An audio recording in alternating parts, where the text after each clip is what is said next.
All right, today is Sunday, December 11th, and we're here with Gina Spriggs, and super excited about this interview. So, first of all, Gina, if you would just tell us, give us a quick kind of synopsis on who you are, where we are, all that kind of good stuff. My name is Gina Spriggs. I'm also known as Gina the Tarologist.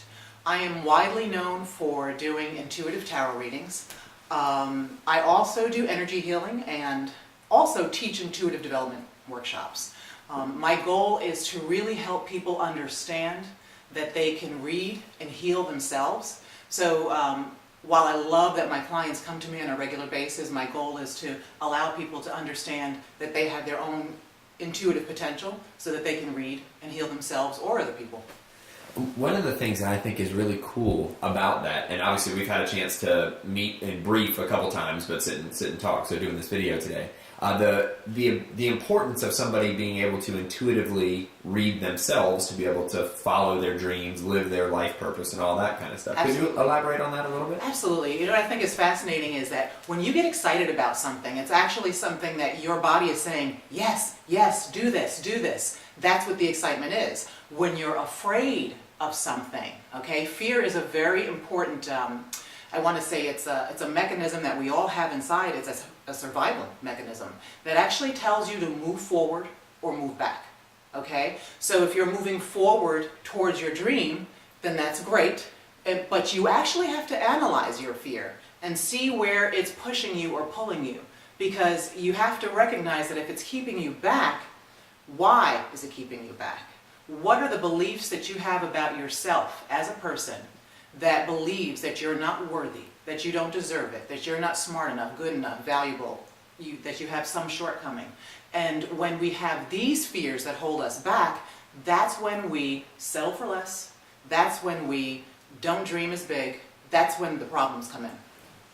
So for somebody who's never experienced, whether it's tarot in general or your specific way of doing tarot, maybe I won't even say somebody's skeptic, but maybe they just have no experience or whatever. Can you explain maybe kind of what the process is that somebody would go through? Yeah, actually, when I do an intuitive tarot reading, it's actually a little bit different than a traditional tarot card reading. Traditional tarot actually has it involves you and somebody else reading the standard definitions of the card. So you're actually looking at the pictures and they're looking at the pictures and they're saying, okay, this card means this and this card means that. And if you're lucky, you might even get some numerology or astrology thrown in. When I do an intuitive tarot card reading, I'm literally picking up the person's energy.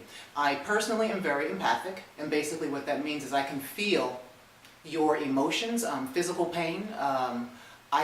I'm also very clairaudient and clairvoyant, so all of this information is coming in through my energy centers from your energy centers. So the difference is that I get a lot more specific information as it relates to you. You had used some terms just there and earlier that I had never even heard. I've heard clairvoyant before, but never heard clairaudient, and you mentioned there's some others as well. Could you describe those? Yeah, the four clairs. Clairaudient means that you can hear messages from the beyond. Clairvoyant means that you can actually see. And when I use clairvoyance, I'm actually looking at a picture, and the standard definition might be, I don't know, the hanged man. The standard definition of the hanged man is be patient. But for me, it just means someone's getting their hair done. I think that sometimes requires patience too, but at the end of the day, for whatever reason, that's what I get when I see the hanged man. 90% of the time, when I say to somebody, oh, you're going to get your hair done, they're like, oh yeah, I have an appointment later on this afternoon. So it's actually really cool. Clairsentient, that's where you actually are able to feel somebody's emotions or actually physical pains. And claircognizance, you just know, you know something for no apparent or logical reason. So those are the four clairs. I got that on all. So real quick, two-part question, but I'll tell you what both parts are first and then the first one. So where did you recognize where maybe you had some of these skills, talents, or intuition and so forth, and then how would somebody start to identify that within themselves? Like maybe, I know for myself when we first met, I was like, yeah, there's been times like I can see a crystal clear picture of where I want to get to, what I want to see, and all that, and it's crystal clear. I can't hear anything, but I can, crystally clear seeing that picture. So where did it come from for you when you kind of realized it first, and then how would somebody else? You know, that's a really good question, because I think that most of my life I really tried to suppress my intuition. I think that all of us do, especially if you're hitting 50 like I am. We learned as a survival mechanism not to be so different. And I remember when I was 10 years old, I lived in this building in New York City called Tower West on 96 in Columbus. On the 25th floor, I would get out of the elevator every day after school, and I would see this girl holding a huge box. I couldn't see her as clearly as I can see you, but I could see her. I knew she was like about my age, and she had this huge box. She would come out of the wall, and she had this box, and I had to walk through her in order to get to my apartment. And one day I told my mother. The next day I was at the shrinks. So at the end of the day, you do learn to suppress it because it's not cool. I've had it, and then I learned to suppress it, and then I was inspired by this amazing woman. About 15 years ago, I was working for Bloomingdale's in Boca Raton, Florida, and in that capacity, I had to basically drive sales. So, you know, buy more lipstick, buy more lipstick, buy more lipstick. And one of the special events that I would have on the calendar involved this lady. Her name is Maureen Rothwell. I will never forget her. I love her to pieces. She is an amazing, clairvoyant, intuitive tarot reader. And she would come in for these special events, and if a customer spent $150, then she would give a free reading. Well, the cool thing was that her events were so popular that I had her over and over and over again. And the bottom line is that we became friends. I would hire her for private parties. She would do personal intuitive tarot card readings for me. And she would say things like, "You got a leak under your sink." And I'm like, I can tell you right now, I've been studying tarot for 15 years. There is not one card that says leak under sink, okay?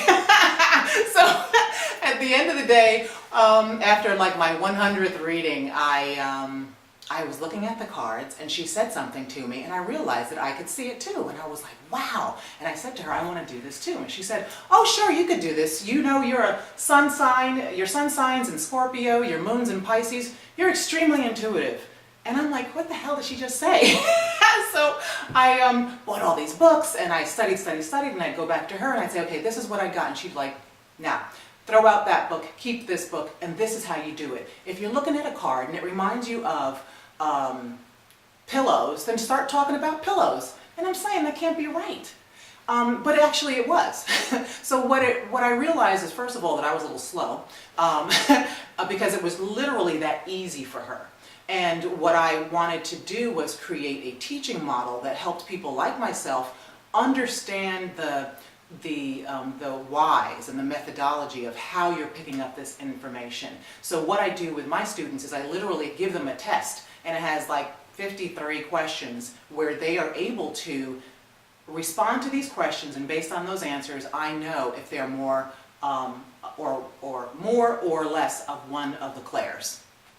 Most people actually are not clairaudient. Most people I find are clairvoyant and clairsentient. So that literally means that you can actually see things crystal clear, like you just said, or, and this is you actually, you can feel things. You can walk into a room and you can feel people. And so you could have a fabulous day, and you can get to work, and all of a sudden you walk into your room and you're like, well, wait a minute, what happened? You know, where did this come from? And people get information from that resource all the time.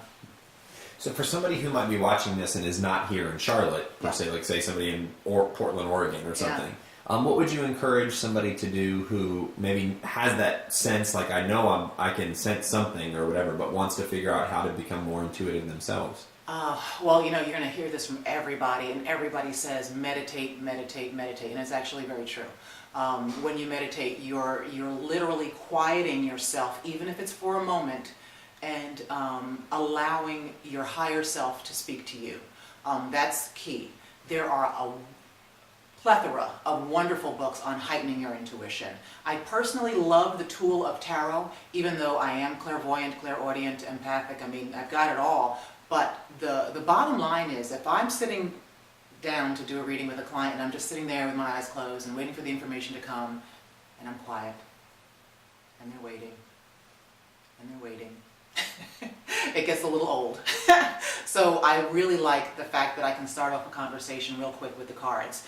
They can participate in the process. And I think that's what helped me understand my personal gifts, was the tool of tarot.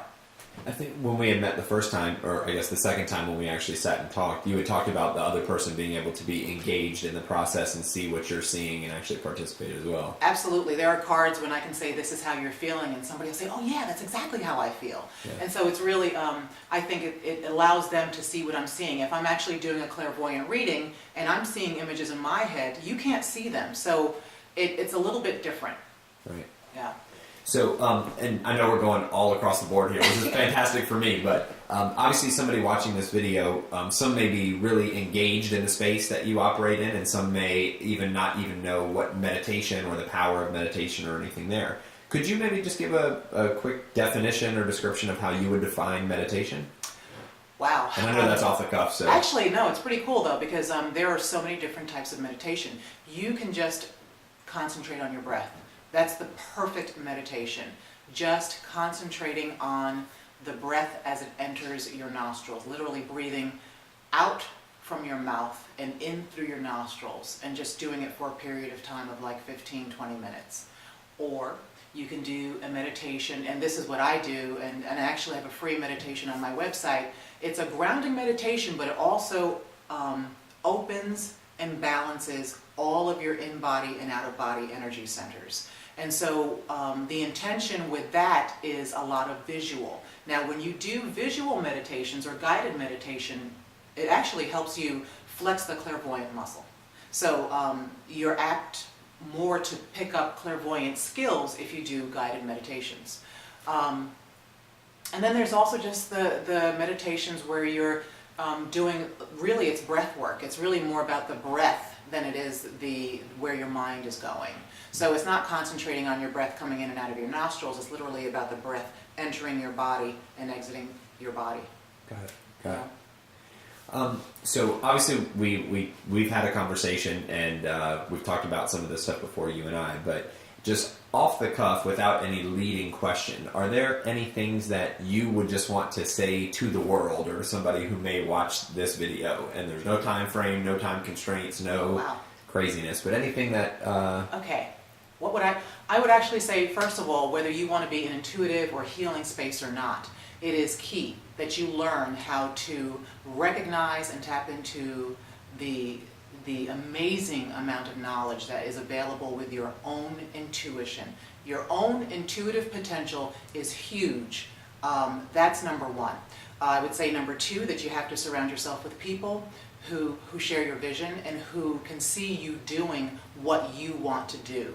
I think that oftentimes everybody has been in a point in their life when they are bound by the perceptions of others. It could be family, it could be society, it could be a religion, it could be the media. And you really have to allow yourself to shatter that illusion of who people think you are and step into your own power by recognizing that it's not what people think you are, it's what you think you are. That's really important. Yeah, I think really so. Good. So obviously you are in this space operating as an individual as well as a business and wanting to help other people and so forth, maybe figure things out for themselves and so forth. How would people go about getting in contact with you if they're here in Charlotte or all about? Can you help people all over the world? No matter where they are? That's my dream is to help people all over the world. So a lot of the stuff that I do is local as it relates to teaching. I do have clients all over the place. I have clients in the UK, California, New York, wherever. If you have a phone, I can do a reading with you, and which is really interesting because a lot of people, after hearing that they can participate in the process of a tarot reading, really are surprised to hear that I can actually do a reading over the phone. But your energy does come through. As soon as I'm connecting with you, your energy comes right through. And then I actually like to do readings via Skype because actually it allows people to see what I'm seeing as well. But for me, what really, I love reading, but what really excites me is teaching and helping people tap into their intuitive potential.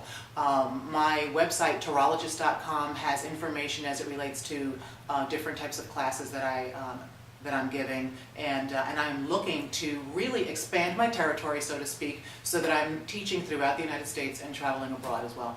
So with that, and is it okay if we put your website and contact information like in text form on the video and so forth? Absolutely. So can you, and this is totally off the cuff as well, but imagine a world where people were following their intuition and able to identify the things they wanted to do and all that stuff. It's wonderful. You know, the thing is, okay, so women generally are raised to be nice, be a good girl. Everyone's supposed to like you. But sometimes you meet somebody and you're like, you know what? This isn't feeling right. Well, you don't have to wait for somebody to do something before you say, I don't want to be around this person. But the way our society is, we're not honoring this part of ourselves. We're not honoring that intuition. I actually once had a client, and God bless her, she had a reading. I actually suggested that she be very careful of who she lets in her house, and she wasn't, and she let someone in her house. She didn't even follow, not me, her own intuition. Her own intuition. And she ended up being raped. And then the sad part was that she told me that it was easier for her to get an appointment with me than it was for her to see a therapist. So I think that tapping into your intuition is huge, because you don't want to wait for something to happen before you actually say, I knew it, and actually how many times have you actually said that to yourself? I knew I shouldn't have trusted that person. So it's literally giving yourself the opportunity, first of all, to honor and respect that portion of yourself that says, you know what? Do not move forward. Do not pass go. You have to honor that. Why wait for someone to have a story about you or about some altercation that happens? If you just honor yourself in the first place, you don't have to have a story. But I think that when you really are tapping into your intuition and your intuitive self, you understand how your body is speaking to you. You understand that when you are feeling really, really good about something, that means yes, yes, yes, do it, do it, do it. And you understand that when your body is saying, you know what, it's like your mind is saying, keep going, but your feet won't move. You have to honor your feet. Okay, so it's literally about honoring how information is coming to you. And sometimes it means taking the time to sit with it. It's really about thinking less and feeling more. Obviously, any one of these topics, we could have a 2-day conversation on any of these, but gosh, the comment you made about how many times has a person said to themselves, I knew I shouldn't have done that, or I knew I should have done that, or whatever.